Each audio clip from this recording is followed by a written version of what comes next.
This colourful cake incorporates the distinctive tangy, fruity flavour of Sour Patch Kids by melting them down to make a flavorful syrup, which is then folded into buttercream to sandwich between layers of cake and also used as frosting. The cake is then drizzled with a Sour Patch Kids drip and topped with piped rosettes of Sour Patch Kids buttercream. Yum! Bake your cake. I'm using a quarter sheet cake to cut into square layers to make a square cake, but a round cake would definitely work. Divide the layers in half if they're too thick, or if you just want more layers. I'm using vanilla, so the flavour of the Sour Patch Kids will be really noticeable, but chocolate or lemon could be nice too. I'm making a 5-layer cake with 4 layers of filling. Before you continue, decide how many layers you're going to have, because that will show you how many layers of filling and how many colours of Sour Patch Kids you'll need. It's time to melt your candy. Mix 20 Sour Patch Kids of the same colour with 1/3 of a cup of water and cook over a low heat for 15 minutes, stirring occasionally. You can do this in the microwave instead, for 30 seconds at a time, stirring and then heating it for another 30 seconds, and it'll take about 4 minutes in total.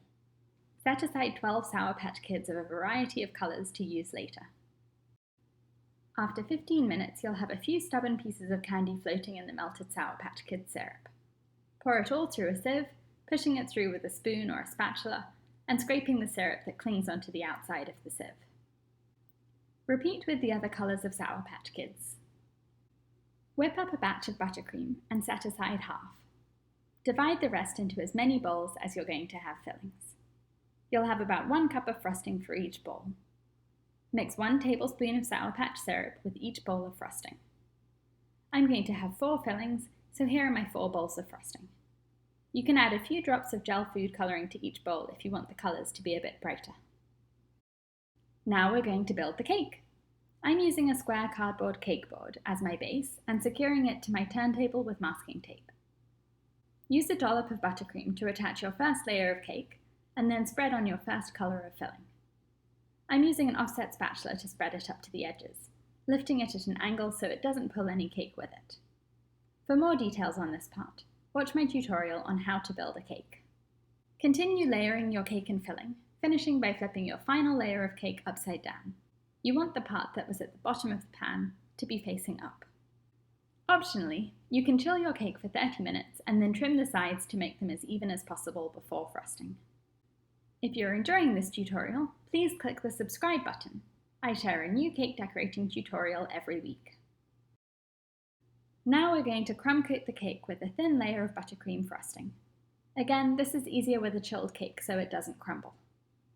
Use an offset spatula to apply the frosting, and then a frosting scraper to smooth it. Keep it thin so you can see the layers of cake and filling underneath the frosting. If you're doing a square cake, it's easiest to run the frosting scraper from the edge to the middle, and then from the opposite edge to the middle, so you don't pull any cake off the edges with your frosting. Trim your cake board so it's the same size as your cake. Chill the cake to set the crumb coat, and now we're going to apply the final coat. Put your leftover white and coloured Sour Patch Kids frosting into piping bags without tips. Pipe a ring of white frosting around the base of the cake, covering up where the first layer of cake is. Then use your first filling colour and pipe over where the filling of the cake is.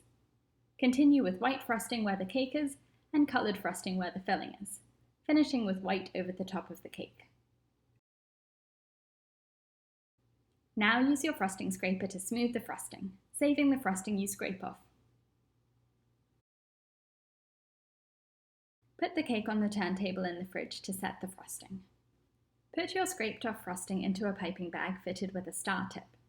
I'm using a 1M tip, but any star or open star tip will work. Take your cake out of the fridge and use your offset spatula to lift it off the turntable and put it on a plate or platter or a bigger cake board.